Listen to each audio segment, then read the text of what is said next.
Hoofnuus vanaand, die Suid-Afrikaanse weerdiens waarsku dat swaar neerslae die feesseisoen verwag word.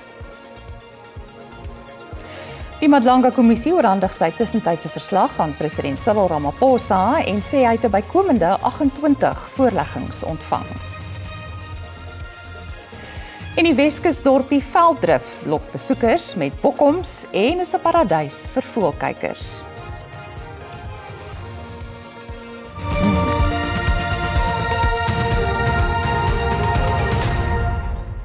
Goeienaand en baie welkom by die Afrikaanse nuus. Die Suid-Afrikaanse weerdiens voorspel die somer bo-gemiddelde reënval oor groot dele van die land. Reënneerslae word ook op Kersdag tot vroeg volgende jaar verwag. Wetenskaplikes en weervoorspellers sê die toestande aan die voortdurende La Niña weerstelsel toegeskryf wat swaar reën veroorsaak en tot oorstromings kan lei. Die weerdiens het die media in Pretoria toegespreek ter voorbereiding vir die feesseisoen. Die weerdiens waarsku dat meer as die normale hoeveelheid somerreënval kan voorkom weens La Niña. KwaZulu-Natal, Gauteng, Mpumalanga en die Vrystaat sal die meeste geraak word. Die aanhoudende reënneerslae kan vakansiegangers se planne beïnvloed en die risiko van oorstromings verhoog. We have several warnings. Yeah, most of them are for severe thunderstorms, significant mainly over the northern parts of Gauteng, into the southwestern parts of Mpumalanga, which also covers the Highveld. It is a yellow level 4 warning, which means it's a low likelihood, but the significant impacts are expected. Wetenskaplikes verwag dat die La Niña stelsel vir minstens 2 tot 3 maande kan duur. We still expect with quite a high confidence of the summer season, so in this case we're talking about the December, January, February season specifically.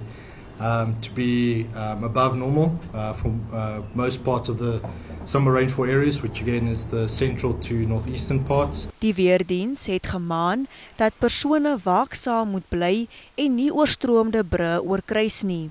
From the disaster risk reduction perspective, the anticipated rainfall may bring positive impacts for water resources and agriculture, but it also raises the risk of localized flooding, particularly in flood-prone areas, informal settlements, and regions with poor draining infrastructure. Mense word aangemoedig om alle waarskuwings wat die weerdiens uitreik ernstig op te neem, veral diegene wat in laagliggende gebiede en informele nedersettings woon. Johannesburg Water het inwoners verseker dat die huidige wateruitdagings voor Kersfees opgelos sal word. Verskeie gebiede in Johannesburg ervaar watertekorte weens roetine onderhoudswerk. Die Johannesburgse stadsbestuurder Floyd Brink sê die watervoorraad is besig om in die meeste gebiede te stabiliseer.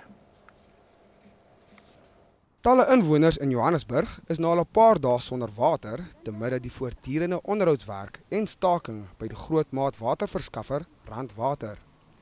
Watertankwaans is intussen ontplooi, maar dit is veral die tyd van die jaar 'n onaangename ervaring. It's a bit daunting, to say the least. I think not having water for 5 days is a bit of like an inconvenience. It has been a long year, and one was looking forward to relax a little bit better, but this is the system. It's frustrating. I'm feeling very frustrated, to be honest. This is beyond what we've expected during this festive season, but what else can we do? Johannesburg Water het intussen verskoning gevra vir die ongerief en beloof dat die waterverwante frustrasies voor Kersfees opgelos sal word. Our plan, we're working towards making sure that the system is stable by Christmas. In fact, we are working on making sure that the system is stable before that, but we will make sure that it is stable by Christmas. That's the assurance that we can be able to give to the residents. Mokwebo sê weens die omvang van die waterstelsels en onderhoudswerk kan dit baie langer neem om ten volle te herstel. Stadsowerhede sê Midrand is veral onder druk weens sommige reservoirs wat heeltemal leeggeloop het. While the bulk water system has been restored and several systems across the city are gradually stabilizing, the Midrand supply system remains the most constrained and has not yet fully recovered. On average, this takes, as I've indicated, 5 days. We have just concluded the second day of that recovery, We expect to see some significant improvement in the Greater Midrand area. Ongeveer 67 watertankwaans en 158 watertanke is reg oor Johannesburg ontplooi. Departement van Internasionale Betrekkinge en Samewerking het beweringe van die FSA ontken dat hy die paspoortinligting bekend gemaak het van 2 Amerikaanse amptenare wat sogenaamde humanitêre hulp bied aan Afrikaners by een van sy vlugtelingregistrasiefasiliteite in Johannesburg. Die 2 amptenare is vroeër die week vlugtig aangehou tydens 'n klopjag van die Departement van Binnelandse Sake op die perseel. Volgens die Amerikaanse regering is die aanhouding van sy amptenare en die beweerde bekendmaking van hulle persoonlike inligting 'n onaanvaarbare vorm van teistering en 'n poging om sy personeel in Suid-Afrika te intimideer. The recent deportation of 7 Kenyan nationals by the Department of Home Affairs was conducted in strict accordance with South African immigration law. These individuals were engaged in work without the necessary work permits. The government will not negotiate its sovereignty and the implementation of the rule of law. Separately, we have noted an unsubstantiated allegation regarding the private information of US officials. South Africa treats all matters of data security with utmost seriousness and operates under stringent legal and diplomatic protocols. We categorically reject any suggestion that a state official or there was any state involvement in such actions. Rusland en China het die jongste lande geword om die VSA se volledige blokkade van alle olietankschepe van en na Venezuela te veroordeel. China het sy steun aan Venezuela toegesê. Die Kremlin het lande gemaan om selfbeheersing toe te pas om wat hy bestempel het as 'n moontlike gevaarsituasie te vermy. Die VSA het sedert president Donald Trump die olieblokkade aangekondig het, begin om oorlogsschepe en soldate in die streek te ontplooi. Intussen het 2 groot olietankschepe Venezuela vir China verlaat met sowat 1,9 vate ruolie. Die Meksikaanse president Claudia Sheinbaum het 'n beroep op die Verenigde Nasies gedoen om op te tree om bloedvergieting in Venezuela te voorkom. In 'n verklaring noem die Kremlin se woordvoerder, Dmitry Peskov, Venezuela 'n bondgenoot en 'n vennoot van Rusland. Hy het gewaarsku dat die toenemende spanning tussen die VSA en Venezuela ernstige gevolge vir die hele streek inhou. In China het die Departement van Buitelandse Sake die land se steun vir Venezuela herbevestig en gesê hy is gekant teen alle vorme van boeliegedrag. China is die grootste koper van Venezolaanse ruolie, wat sowat 4% van al sy olie-invoere beslaan.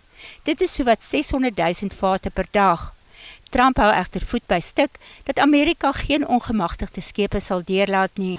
Getting land, oil rights, whatever we had, they took it away because we had a president that maybe wasn't watching, but they're not going to do that. We want it back. They took our oil rights. We had a lot of oil there. As you know, they threw our companies out and we want it back. Die Venezolaanse leier, Nicolás Maduro, sê sy land gaan voort met oliehandel. Venezuela seguirá. Intussen het duisende betogers die strate van die hoofstad Caracas ingevaar om hulle stem dik te maak teen Trump se strafmaatreëls en wat hulle noem die gewelddadige dreigemente wat hy teen hulle land maak. Net 'n regstelling, 2 groot olietankschepe het Venezuela vir China verlaat met sowat 1,9 miljoen vate ruolie. Die Verenigde Nasies het 'n beroep op Israel gedoen om beperkings op hulpoperasies in die Gaza-strook op te hef. Hulle waarsku dat beperkings noodgedwonge sal beteken dat hulpgroepe hul werk daar sal moet staak. VN-agentskappe en ander hulporganisasies het in 'n brief aan die internasionale gemeenskap gewaarsku dat 'n ingewikkelde registrasieproses daartoe kan lei dat dosyne hulpgroepe teen die einde van die jaar deur Israel gederegistreer kan word en hul bedrywighede binne 60 dae gestaak word. In Maart het Israel 'n nuwe registrasieproses vir hulporganisasies ingestel wat die groepe as vaag, arbitrair en hoogs gepolitiseer beskou en vereis dat hulporganisasies persoonlike inligting oor hul Palestynse personeel bekend maak. Die organisasie sê die registrasievereistes het daartoe gelei dat noodsaaklike voorrade, insluitend voedsel, skuilingmateriaal en medisyne, nie Gaza kan bereik nie. Die oproep kom te midde van bitterkoue winterstorms en swaar reën wat die humanitêre krisis in Gaza vererger, waar honderdduisende ontheemdes in tente of erg beskadigde geboue woon. Ons gaan net hierna voort met meer plaaslike nuus, bly gerus ingeskakel.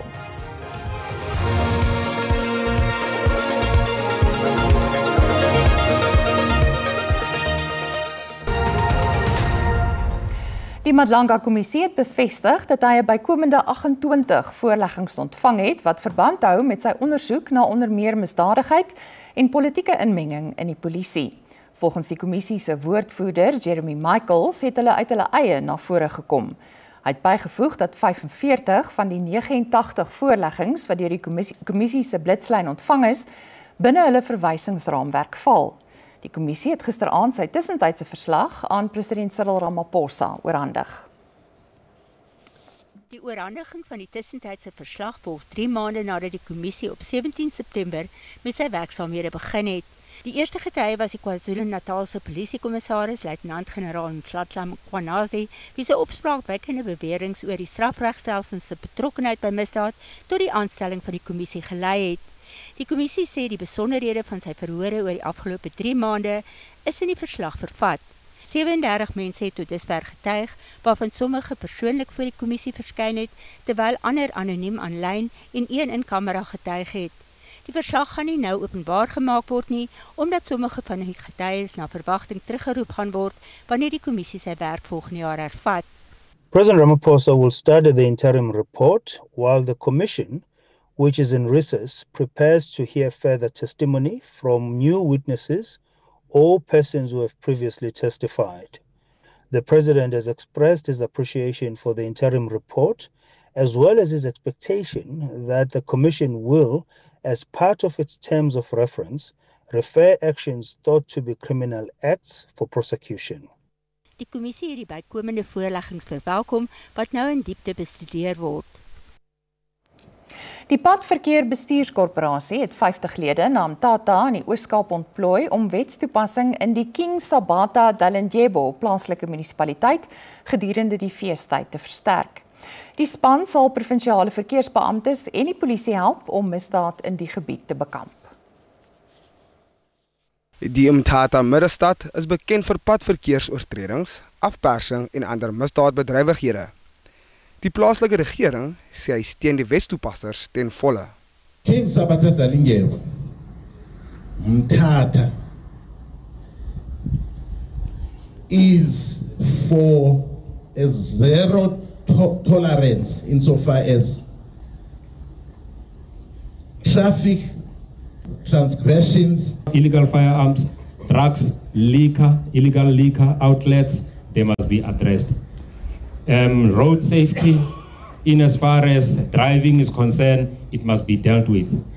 I must say that by yesterday, we had some sad news where there was an accident. It was a head-on collision on the side of Ngeleni. 2 vehicles collided, 6 people perished on the spot, and they were banned beyond recognition. Verkeersbeamptes sê dronkbestuur bly 'n groot kommer met talle arrestasies wat reeds die naweek gemaak is. For the past weekend, we already arrested a total of 77 drunken drivers, which was 59 on Friday night, then 18 on Saturday night. Wetstoepassers het 'n streng waarskuwing uitgereik vir mense wat na bewering amptenare uitlok in 'n poging om inhoud te skep wat hulle op video kan vasvang. Do not give them what they want, because what they want you to respond whichever way so that it can be a content for them. And this is what we are not going to allow. What you are going to do, you are going to stick to the law, you do your job, you don't enter into any arguments with anyone. you just do your job. The argument that you will have is for you to stick to the law and to ensure that everyone is safe and to ensure that a perpetrator is brought to justice. Met padverkeer wat oor die feestyd toeneem, het Wes-toepassers hulle pogings verskerp om wetteloosheid op paaie te bestry. Die soektog na 'n 17-jarige tiener van Verulam wat vermis geraak het terwyl hy by 'n strand by Mthloti aan die KwaZulu-Natal se noordkus geswem het, is weens swak sigbaarheid vir die dag opgeskort. Die tiener en 2 vriende het gister by 'n gedeelte van die strand waar swem verbode is geswem toe hulle in die moeilikheid beland het. Die 2 vriende van onderskeidelik 18 en 19 jaar oud is deur lewensredders gered, maar die 17-jarige kon nie opgespoor word nie. Reddingswerkers het vandag die soektog hervat, maar troebel watertoestande het sigbaarheid belemmer en die soektog is tydelik opgeskort. Die owerheid het 'n beroep op strandgangers gedoen om altyd by strande te swem wat deur lewensredders gepatrolleer word.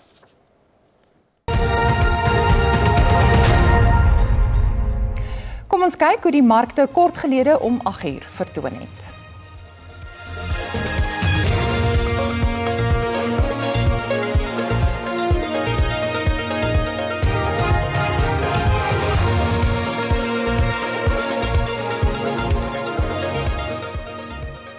Sportnuus en die weer vir môre net hierna.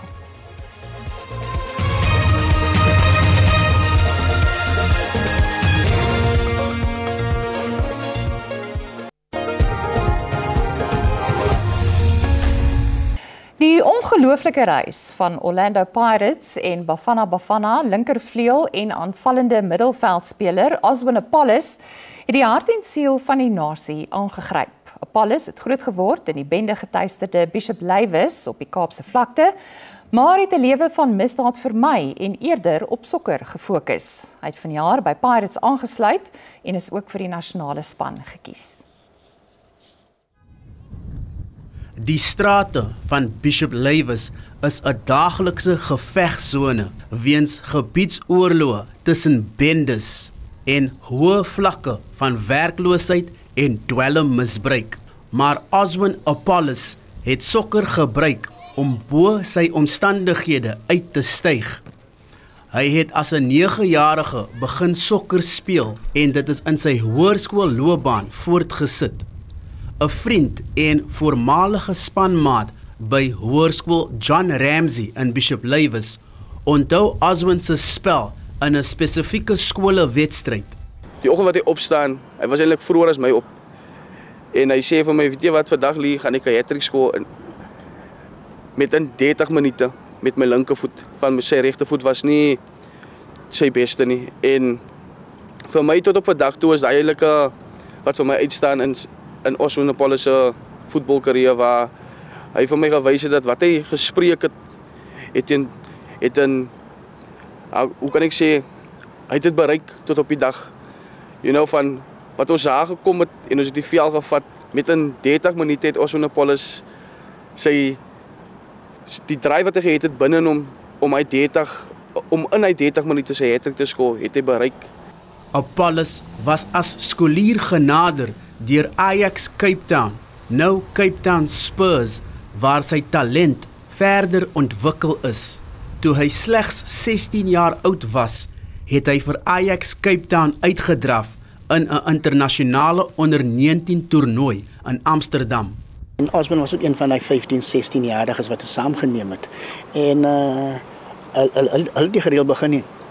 En in die toernooi waar Oswin was, het ons in die semifinale verloor. En toen moest ons spelen in die 3de, 4de speelwedstrijden. En dat was tegen Real Madrid van Spanje.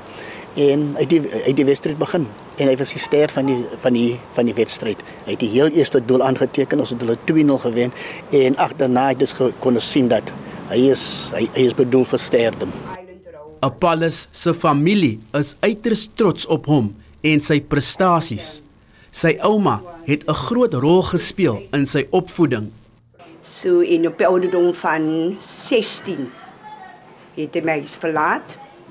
Weens dat hy moet gaan werk, want het vir hom die beste gevoel, want hy voel sy ma is ook alleen en ek alleen. So toe moet hy uitgaan vir hom vir 'n werk. En soos ek sê, ek dank die Here vir die mooi dinge wat die Here vir hom gedoen het. Kyk, soos ek het nou pas genoem het, ons bly in die Vaalvliet so nou more than 20 years is ons nou al hier.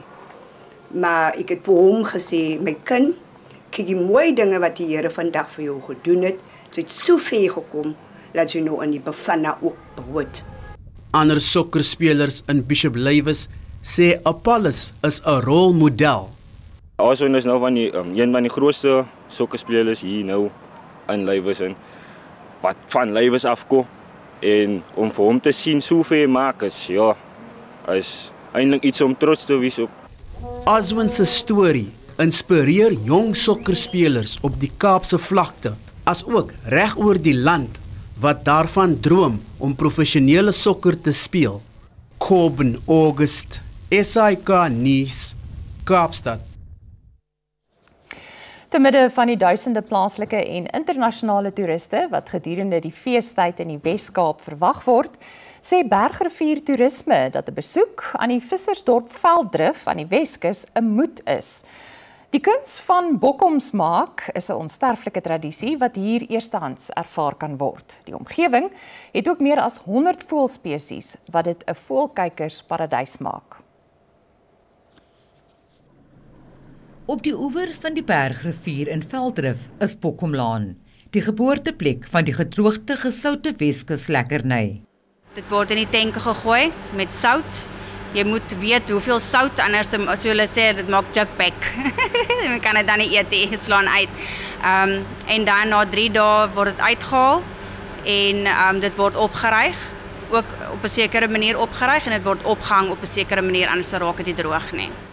Die Bergrivier omgewing is 'n voëlkykersparadys met onder meer flaminke, pelikane en kormorante.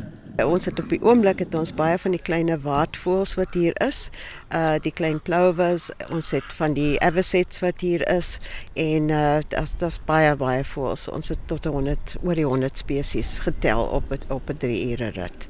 Die Velddrif Sakekamer sê daar is 'n toenemende vraag na besoekersakkommodasie. Ons het al die regte infrastrukture vir iemand om hier te kom vakansie hou, 'n week, 'n maand, sonder om te worry dat hy is nou in die stad. Ek het nie daai 2 ure wat ek moet rondry. Ons het peak traffic, dis gewoonlik so 6 na 8 karre op 'n peak traffic. Spot sommer daar, maar ons het nie daai verkeer, daai irritasie en frustrasie wat die mense in die stad kry nie. We have the ocean, you can surf, you can kayak, we have canoeing on the river, on the Burke River, and my favorite is obviously mountain biking. A lot of people don't expect women to do that, but you can do mountain biking and it's very safe here. Vanessa Puna, SAK nuus, Velddrif op die Weskus. Klink heerlik. Die Afrikaanse redaksie moet hier groet. Ons herinner net kykers daaraan dat daar nie môre aand 'n bulletin is nie weens die cricketwedstryd tussen Suid-Afrika en Indië. Ons is weer Saterdag terug en wel om 6:15 op SABC2. Mooi bly tot dan.